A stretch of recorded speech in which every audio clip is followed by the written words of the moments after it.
Logan is a superhero movie and stars Hugh Jackman in his final performance as Wolverine. Now, I was hugely anticipating this movie. This was the movie I was really looking forward to, because not only is this an X-Men movie, and I prefer the X-Men more to the Avengers, but this was the final film that would star Hugh Jackman as the iconic character Wolverine. So my expectations were really high, and they were set even higher when the first trailer dropped. This trailer was a masterpiece. Just the use of the Johnny Cash music was spellbinding, and just got me excited to see what was going to happen in this film. And to be honest, when the second trailer dropped, my expectations were dropped a little bit because I just wasn't a fan of that second trailer. So going into it, I was very much excited for this, and then after leaving it, I loved it, but not as much as I wanted to. Like, don't get me wrong, this was a fantastic movie. This is one of the best X-Men movies in the entire series, and it also might possibly be one of the best superhero films of all time. For me, I was just expecting a little bit more. Like, I'll get into what I liked.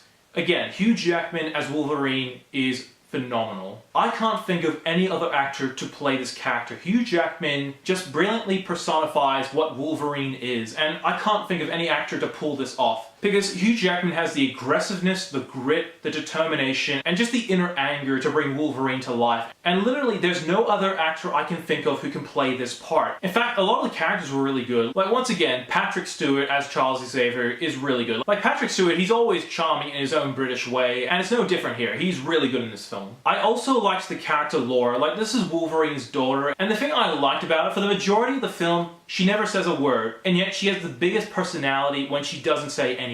And when she kicks ass, she kicks ass. Speaking of kicking ass, the action scenes are friggin' fantastic. Unlike the previous two Wolverine movies, which were rated M, this one is rated MA15+, and it deserved the rating because oh, how it was gory as all hell. And a small gripe I've had with previous X-Men movies is you've never seen Wolverine fully let go and just tear someone apart and just make it all bloody. This film finally delivers Wolverine, you know, at his most ragey, at his most violent. And you fully see the extent that his claws can do. Like in the film, his claws shred people's heads off, shred people's faces off, shred their arms off, shred their legs, stab their arms, stab their legs, stab their chest, stab their heart.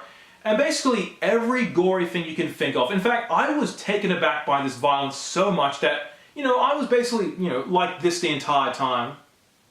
Because, again, you've never seen an X-Men movie this violent. And yes, while there was Deadpool and that was pretty violent, nothing like this. Because while Deadpool was straight up more of a comedic type of film, this one goes for the straight, hard-hitting, drama-driven, violent film. And I think the violence is more powerful because of it. Another thing I liked was the story, and yes, this story is based off another X-Men comic book. The only gripe I have with the story is, basically the film is about trying to escape from some people who are hunting them down. It's something we've seen before, but again, it's X-Men. And like, unlike previous X-Men movies where the stories weren't as phenomenal, this one is really good because there's not one single flashback to any previous X-Men movie, because this film assumes you've seen all of them and it leaves you to fill in the blanks, because this film explains basically that there aren't any mutants left. The only two that are left are Charles Xavier and Wolverine. The film brilliantly leaves in blanks for you to fill out of like what happened, and like the film is set in the year 2029 and the film leaves you to find out what happened in between that time, between this film and the last X-Men movie. And this is perhaps the darkest X-Men movie ever. Now I'm going to get into what I didn't like. And again, like I said, the story is a story we've seen before, and like I didn't mind it. And like I haven't read the comic book that this story is based on, and if that's how the story goes, I don't have a problem with it. It's just in film version, I have a problem with it. Another thing I didn't like was the villains. These villains were generic humans, nothing unique about them at all. In fact, there's this one villain who's built up as the main villain, and like really, there's no important significance to him until the end, and then I won't spoil it, but it's a bit of a letdown what happens after that. Like I said, in the previous X-Men films, you've had, you know, super-powered mutants fighting other mutants, and that's always worked. Like good mutants versus bad mutants. But here, it's basically mutants versus generic human villains. It doesn't sound that compelling to me at all.